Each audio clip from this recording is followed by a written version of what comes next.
नमस्कार। आप सभी को हमारे चैनल में हार्दिक स्वागत है। आज हम पढ़ाने जा रहे हैं सूर्यकांत त्रिपाठी निराला जी की कविता स्नेह निर्झर बह गया है। तो यहाँ पे कवि ने कहा है कि हमारा जीवन जब अंतिम शिखर पर हो जाते हैं या हम जब अकेले पड़ जाते हैं या जीवन में हम जब अकेले रह जाते हैं तो उस समय की स्थिति कैसी होती है। या एक मान लो कि पेड़ है, आम का पेड़ है जो पहले अपना फल फूल सभी को प्रदान करता था और उसके पास हर एक वो चिड़िया आते थे जो उनके डाली पे खिला करते थे, रहा करते थे। लेकिन अभी वो नहीं आते हैं, ना ही कोयल आते हैं, ना ही मोर आते हैं। तो कवि ने यही कहा है कि लोगों की जो निराशाजनक स्थिति है या जो आशाग्रस्त जो लोग हैं उनकी आशा जो पूरी नहीं होती है, उनकी मन की स्थिति कैसी होती है या अंतिम समय की स्थिति कैसी होती है, वो आम के एक पेड़ के साथ उन्होंने तुलना किया है। फिर यहाँ पे कवि ने लिखा है कि स्नेह निर्झर बह गया है, या स्नेह यानी कि प्यार, जो लोगों के हृदय में प्रेम का निवास होते हैं वो हर एक स्थिति में कूट कूट के हमारे सामने आ जाते हैं कि हम एक दूसरे को बहुत ज़्यादा प्रेम करते हैं, हमारे पास बहुत सारे लोग होते हैं, हम उनसे प्रेम करते हैं, स्नेह करते हैं। तो हमारा ये जो प्रेम भाव है वो नस नस में समाया हुआ है, यानी कि एक धारा गंगा के जैसे वो प्यार का जो नदी है वो बहता जाता है।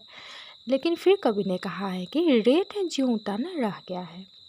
लेकिन उनका कहना है कि जैसे ही मेरा जीवन रुक सा गया है, यानी कि मैं अब इस समय ऐसे स्थिति में हूँ जहाँ कि मेरे हृदय में अभी प्रेम का निवास ही नहीं रहा है।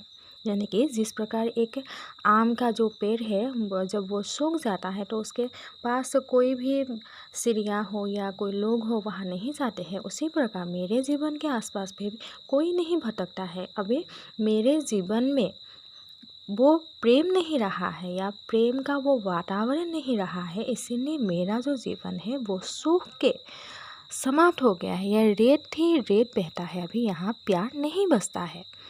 फिर कवि ने लिखा है कि आम की यह डाल जो सूखी दिखी, यानी कि उन्होंने एक आम की पेड़ को कहा है कि जब एक आम का पेड़ हुआ करता था उसने अपना सब कुछ लोगों को दे दिया। यानी कि जैसे ही आम का फल लगता था, फूल खिलता था, आम का छाया जो है लोगों पे पड़ता था, लेकिन अभी उसका डाल जो है वो सूख गया है।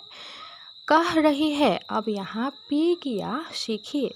तो जैसे कि वो आम की जो सूखी डाली है वो मान लो आज कह रहे हैं कि मेरे जीवन में तो बहुत कुछ था, मैंने लोगों को फूल दिया है, फल दिया है, लेकिन अभी मेरे जीवन में वो संसलता, वो फूल, वो हंसी, वो हरियाली मेरे जीवन में अभी नहीं रही है। अभी कुछ भी शेष नहीं है, ना ही यहाँ पे कोयल आते हैं, ना ही कोई और चिड़िया आते हैं, कोई भी नहीं आते हैं यहाँ पे। नहीं आते पंक्ति में वो हूँ लिखी, नहीं जिसका अर्थ जीवन दह गया है। फिर कवि ने कहा है कि मेरा ये जो जीवन है, मेरा ये जो जीवन है, मैं ऐसे ही हूँ अभी, मेरे जीवन में किसी का स्थान नहीं है अभी। जैसे कि एक पंक्तिबद्ध लय होते हैं, हर किसी के जीवन में एक ना एक कोई आशाएं होती है, कोई कामनाएं होती है, लेकिन मेरा ऐसा कुछ है नहीं है। मेरा ये जो जीवन है वो मान लो कि दह गया है, यानी कि समाप्त होने के कगार में है, नष्ट हो गया है। यहाँ पे कुछ भी नहीं है मेरे जीवन में, इसीलिए तो मेरे जीवन में प्रेम भी नहीं है। जितना मेरा जीवन का प्रेम था, जो विश्वास था, वो मैंने उस आम के पेड़ के जैसे जो फल देते थे लोगों को, और उसी प्रकार मैंने भी अपना जीवन का जो प्यार है भरा रस है वो सभी को बांट दिया। अभी मेरे पास कुछ भी नहीं है। फिर कवि ने लिखा है दिए है मैंने जगत को फूल फल, किया है अपनी प्रतिभा से सबकी सल। कवि ने कहा है कि वो जो आम था उसने ज़िंदगी भर अपना फल और फूल लोगों को दान दिया है, यानी कि उसका जो अंश है या लकड़ी भी है वो उन्होंने छायादार जो एकदम शांत वातावरण सभी लोगों को दिया है, यानी कि अपने पास जो कुछ था वो लोगों को दे दिया है या प्रकृति को दे दिया है। और अभी उनके पास कुछ भी नहीं है। उनका जो प्रतिभा था, जैसे कि आदमी का जो प्रतिभा होती है, जो ज्ञान होती है, जो स्नेह होते हैं, सभी को अर्पण कर देते हैं और अंतिम समय में उनके पास कुछ भी नहीं बचता है।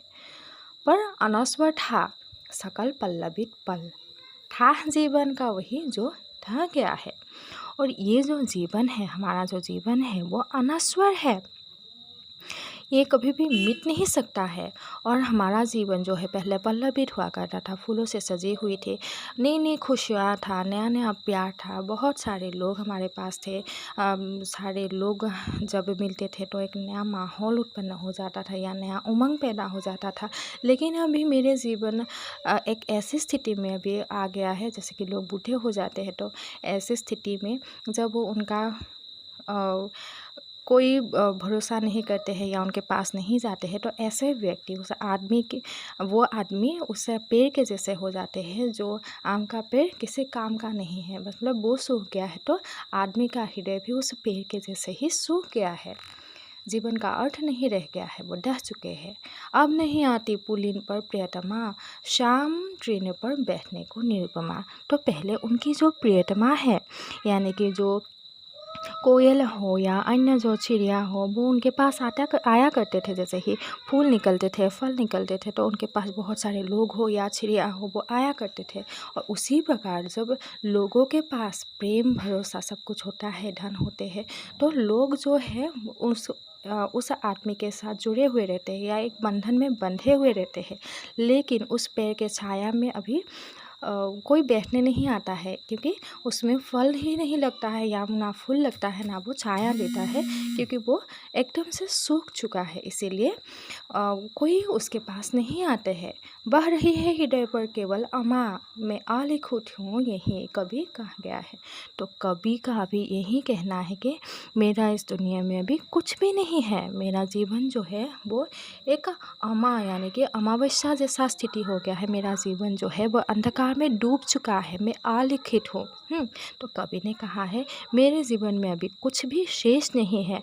जितना मेरा था मैंने सब कुछ अर्पण कर दिया, लेकिन अभी मेरे पास कुछ भी नहीं है। यानी कि लोग जो है जब अपेक्षा करते हैं किसी की, तब की स्थिति कैसी होती है। जब उनके पास सब कुछ होता है, हर कोई उसे सम्मान करते हैं, प्रेम देते हैं, लेकिन जब वो व्यक्ति कुछ काम का नहीं रहते हैं, जैसे कि वृद्ध हो जाते हैं, तो उनको कोई सहारा देने वाला होता नहीं है। तो कवि ने ऐसे ही लोगों को उस आम के पेड़ के साथ तुलना करते हुए ये कविता लिखा है। धन्यवाद।